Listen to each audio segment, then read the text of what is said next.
Okay, guys, I'm back. If you don't know who Junius Pons is, go over to jackwakes.com.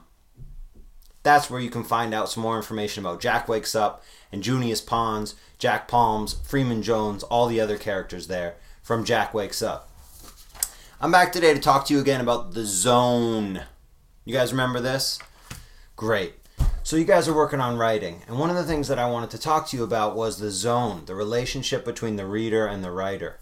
I came on to talk to you about this before, and one of the things that I thought I was missing from that was some examples. And I saw a comment or two over on Mark's website with you guys asking for more examples and stuff like that. So I'm back here today to tell you more about it.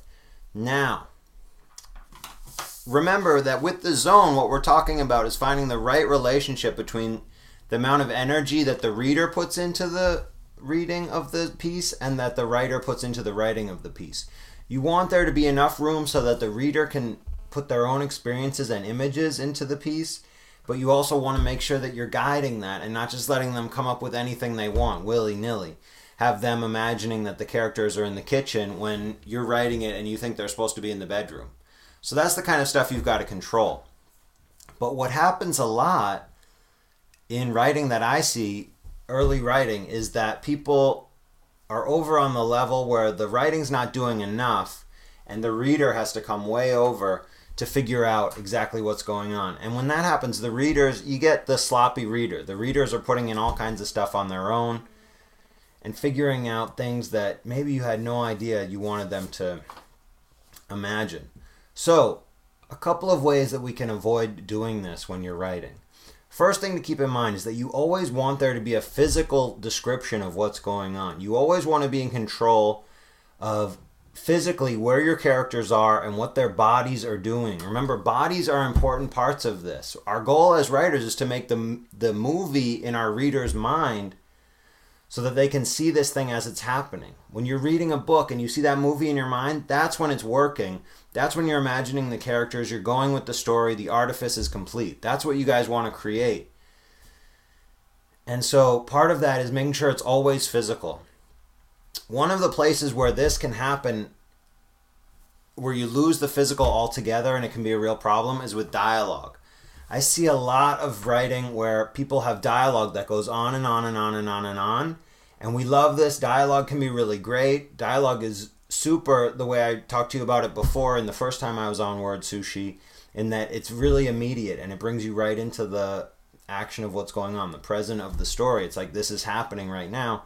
But when you have dialogue that goes on for a long time with no bodies, no people who are actually doing something physically, then it's really just talking heads. It's just like back and forth, back and forth. Wait, do these people have bodies?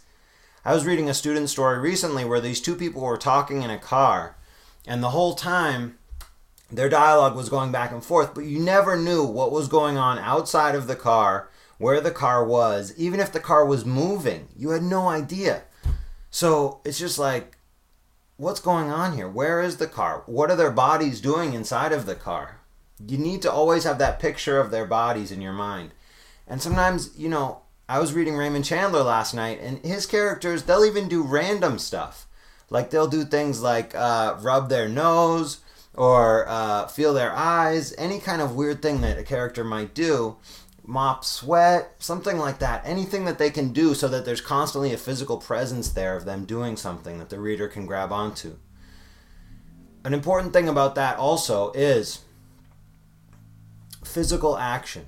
Rather than just doing description with a to be verb, he had a ponytail, he was wearing a black shirt, use that description as an opportunity to do physical action. So if your guy's got a ponytail, instead of just saying he has a ponytail, say he tightened his ponytail, and then people will be listening to it. Or people will be imagining the image. Instead of just saying he wore a black shirt, well, that one's hard because there's sort of a hard way to... He touched his black shirt to represent the fact that it had a character on it that he really liked. Something like that, where there's always action going on. He rubbed the sleeve of his black shirt. There's got to be motion happening here. Physical action is really important. This goes back to what I was talking about in dialogue. Remember I said dialogue, good dialogue should always be doing three things: forwarding the plot, developing character, and what was the third one? adding description. That's right. So this is just like it with any kind of action. Rather than just having a sentence that sits there and does one thing, he wore a black shirt, he had a ponytail, you want to make it do more than one thing. Describe the character, but also bring action into it so that it can forward the plot. So while your dialogue needs to do multiple things, your characters need to be physical and present while that dialogue is going on, and the descriptions of them doing things need to take on more than one role. They need to be having actions and showing who they are and what they look like and where they are and stuff like that. So these are your goals. This is what you should try out for your writing this week. Give it a shot. I'll be back with more word sushi soon. More information on how you can develop your characters to hit that zone. Make your readers really get that movie in their mind and imagine your work. Next time we'll be talking about when the writer does too much instead of not enough. Not the sloppy reader, but the overburdened and pushed back away from the thing reader. Words on the page. That's what you want to avoid. You want to get images in your reader's head. That's the most important thing. All right, I'm out. Visit SethHarwood.com. Find out who Junius Pons is. I'm doing a collection of short stories now again that's called A Long Way from Disney. I hope you'll check them out. I'm on iTunes, all the usual places.